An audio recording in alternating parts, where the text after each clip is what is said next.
sergeant popped up in the open doorway where the American officer had been. He pointed his machine gun in my direction and started firing, and the wall to my left began sending out virtual clouds of plaster dust, which cleared to reveal pockmarks where the bullets had lodged.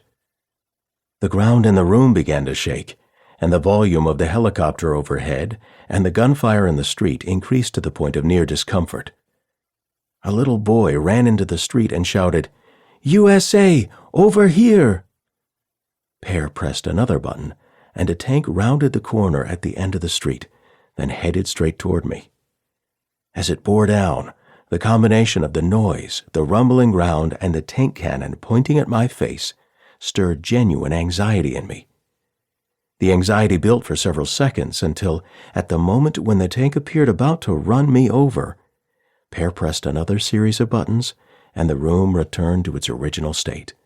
No tank, no insurgents, no U.S. soldiers, no helicopter, no noise, no rumbling ground, just a panel projecting the digital image of a now empty city street. With its virtual immersive nature, Flat World, currently in use as the Joint Fires and Effects Training System at Fort Sill, Oklahoma, is a large-scale example of the U.S. military's changing approach to training and educating its soldiers. While live field exercises and training manuals are still crucial, they are increasingly being supplemented and supplanted by video games and digital simulations, which are used to teach everything from battlefield operations to cultural interaction to language skills to weapons handling.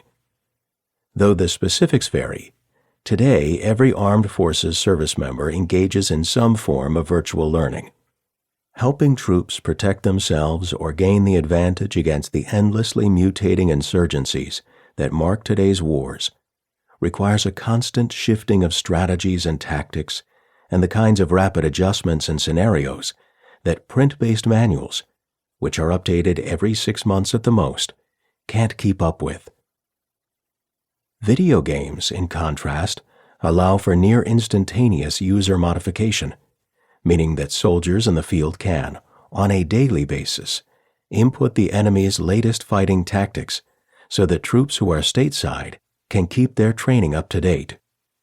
As one Marine officer said to me, events in military gaming are moving at the speed of war. The military's use of video games also extends beyond the battlefield. Games are used to treat soldiers suffering from post-traumatic stress disorder, and they aid veterans who are reintegrating into civil society. The military's desire to harness game technologies stems in part from the realization that its traditional approach to learning and to the role of soldiers often no longer applies. Standardization and functionality, the long-standing military paradigms for instruction, don't always fit the problems of America's new hybrid wars. The reality is that soldiers are themselves now a form of information technology, responsible for a far broader range of roles, decisions, and systems-based interactions than in any previous conflict. This is the extension of a process that began during World War II, when the military emphasis on selection, classification, and human factors training came to the fore. At the time, military psychologists argued that the human-machine system, not just the machine itself, was the fundamental military unit, a claim supported by many military leaders. In the intervening years, this view has only become more prominent. Today, soldiers' skills are measured largely in relation to the technological systems the soldiers will be using. To a sizable extent, the military is turning to gaming for scenarios that involve new and unexpected roles for soldiers, as well as the mental and physical side effects of multiple deployments. Take the rise of non-traditional soldier roles. Soldiers today use games to learn skills such as cultural negotiation. Because in our post-9/11 wars, they must deal with disputes between tribal elders, or with the complexities of building a police force. In past wars, when issues related to civil affairs arose, the government farmed them out to other agencies, but those duties are now increasingly under the Pentagon.